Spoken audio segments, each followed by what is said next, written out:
Hello everyone and welcome back to Let's Play Snake's Revenge. In the last part we got here to this really weird castle looking area. And now we're gonna continue on into another side-scrolling section. Thankfully there's not too many of these left. I think there's maybe 2 at the most after this one. I know for a fact where one is. I'm trying to remember if there is another one after that one though. Because we're actually getting really close to the end of the game. Also, I'm gonna cut back to the previous room after I finish my business and the area that this leads to. But on the way back, I'm actually going to I cut this out, but I actually go back and restock to the maximum amount of oxygen tanks I can have at that point. And I recommend you do this, because otherwise you're gonna take a lot of damage.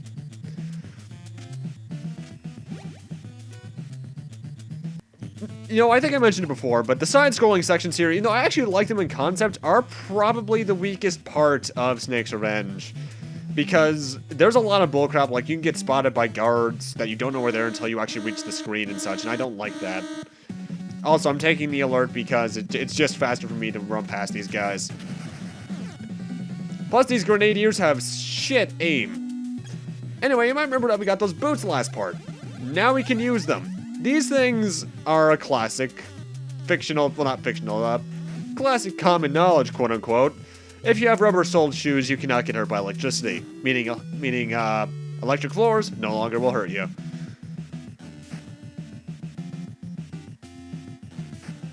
And now I want to head into here. This is actually the entire layout of this in the next 3 screens. There's actually like one gigantic circle.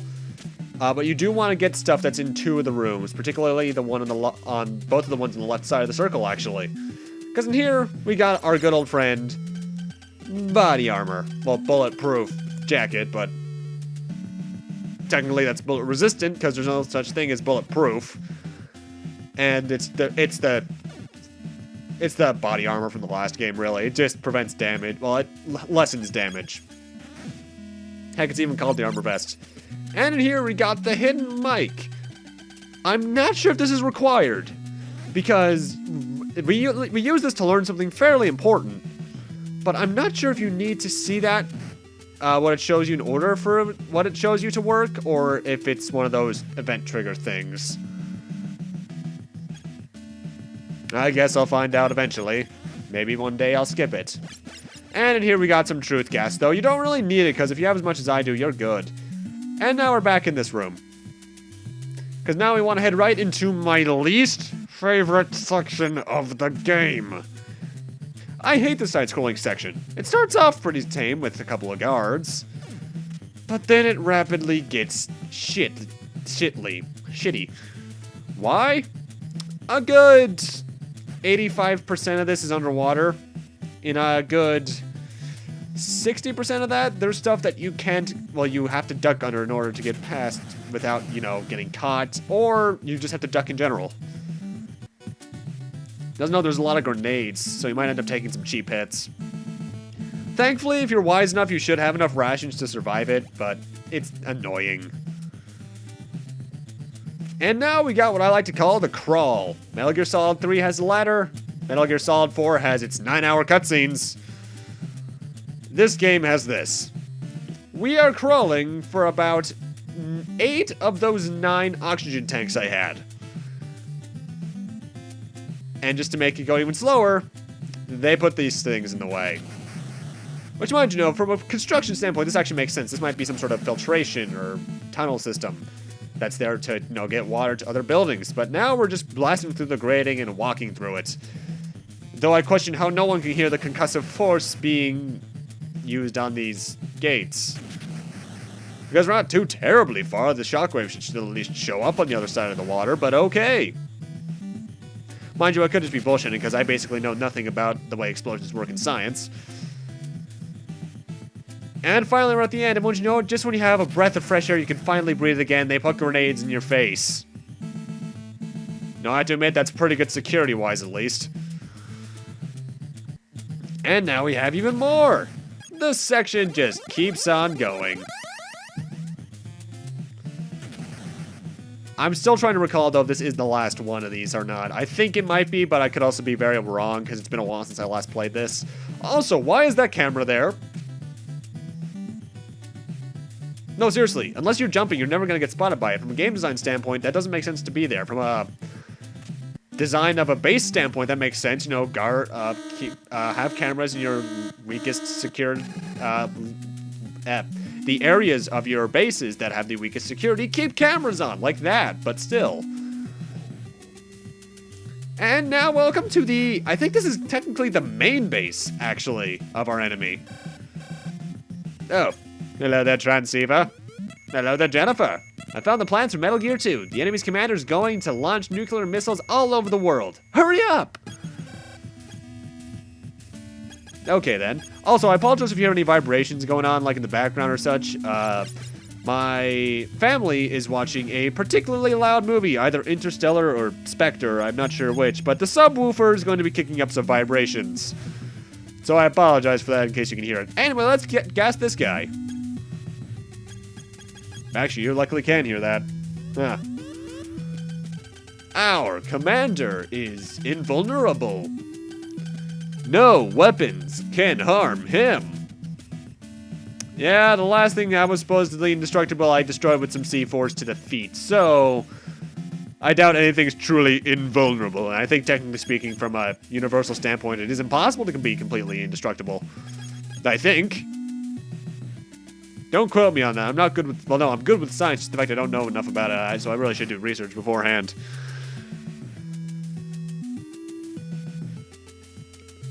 Either way, we want to head up into here and get into this room, which is another restock room for some grenades. In fact, I completely skipped over it earlier, but there was a room where I could restock my flares.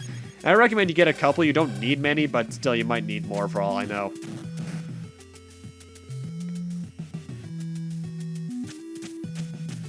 Don't walk immediately into that door, because this guard will spot you. So, now walk in and free this prisoner of war. Thanks for your help. I'm really getting tired of reading that.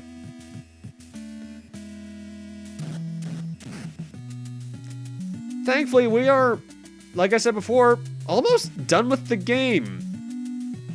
So, there isn't too much to be annoyed at with repetitious dialogue and such. Either way, use card 4 to go in here and grab key card number 7. I believe this is actually the second to last key card, but I forget. Anyway, now I'm back in the elevator at the beginning of that floor, because I want to head up to main base Flay 3. Main base floor 3. Oh, hello there again, Transceiver. How are you today? The commander is located on the top level of this base. On the top level. I make my own mistranslations. Ah, interesting.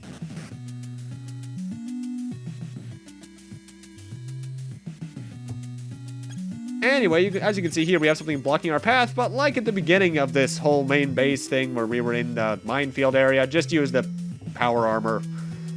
No, I have to wonder, how is Snake keeping all this on his person? Because power armor, that sounds like it'd be a pretty bulky thing. Huh. Anyway, and you can get some restocks on plastic explosives. I don't need it, though. You're going to need at least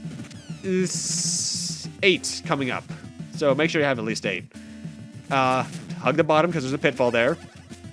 He's another, I accidentally skipped his dialogue, but he's another one that says, thanks for your help. Go up now and then right, because there's a pitfall there on the bottom of the screen. And go straight from here, and hug the walls until you get to this door, because there's a pitfall next to that box. And another one right below me or so. Oh, hello there, another officer. Our weapons are ready. Yeah, okay then. Is that supposed to be a threat? It's not very threatening. All your weapons, and I've still gotten this far. Also, don't ask how I was able to find my way through that room without the flare. I just played this game a bit too much. And there's also the fact that this was a part of the game I frequently remember dying a lot at my first playthrough. Why? Because the difficulty is actually a decent spike around here. Because there's a lot of death opportunities, including pitfalls, and just a lot of guards. Once you know it, the main base is the most securely patrolled. Who knew? Oh, by the way, yeah, we're rank 6. I forgot to mention when that happened at the beginning of the part. Oh, well. Ooh, rations. Sweet. You can farm this ration like you can farm a lot of items, so make sure you do that. Hug at the top, there's a pitfall on the bottom. What is Metal Gear? Okay, you're saying this again. You know, I have to wonder why whoever's behind this has all these fridges. By the way, now we're back in the moving platform room on the bottom of the half of the right screen, because that's where we need to go in order to progress. Yeah, who knew? Oh, great, another gas room. We haven't seen one of these since, like, what, part 1 or 2? And we got more of those mine things from the beginning of part 2. Yay. Either way, 5 explosives will take it out. We'll actually think it's closer to 6. Either way, this is a really annoying room because you get bounced back. These things have surprisingly decent knockback.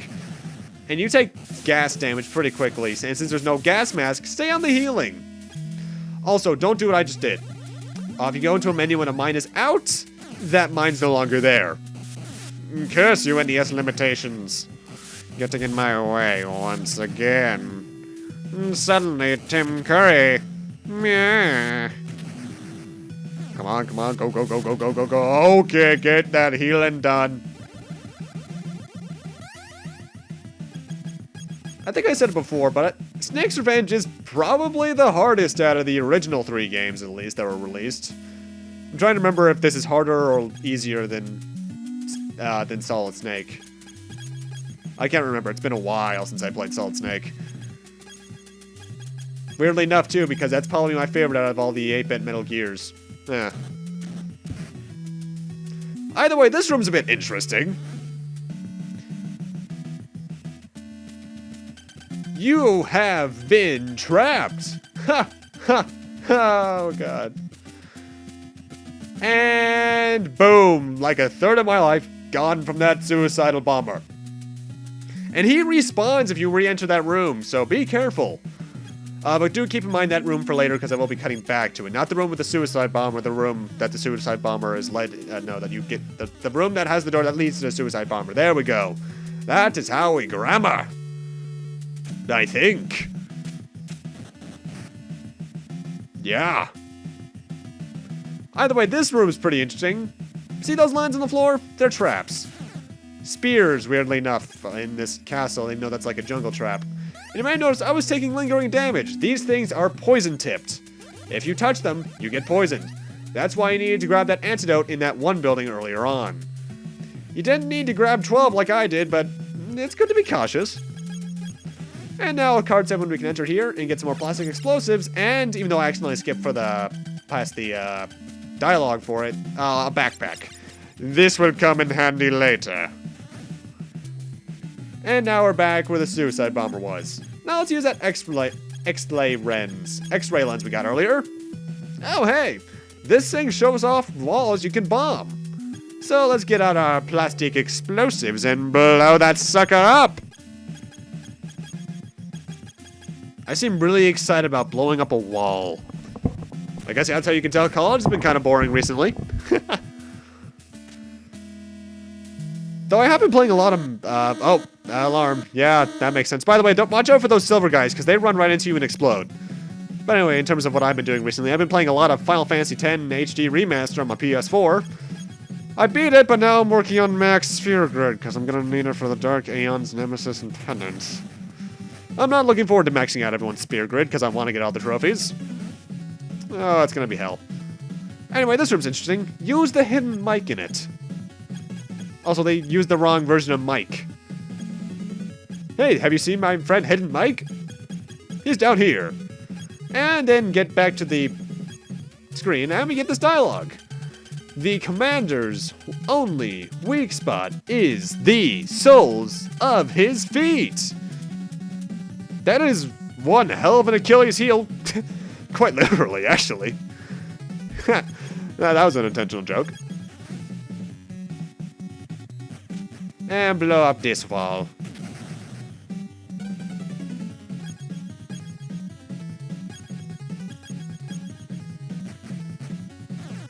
Gotta love how these guys are trying to shoot through a wall. I mean, I know how that makes sense from a programming perspective because they're aiming for you even through the wall.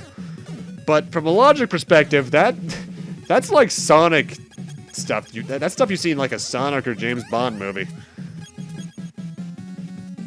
I think. Sonic X, maybe. And now we got more poison spears. The ones on the right always aim to the left, and the ones on the left always aim to the right, so they're actually fairly predictable to dodge. And up there is the elevator to the next floors. But with that, I'm gonna end this off here. Thank you guys for watching, and in part 6, we should be finishing off the game. Should be, unless something unforeseen happens that I forget about. See you guys then.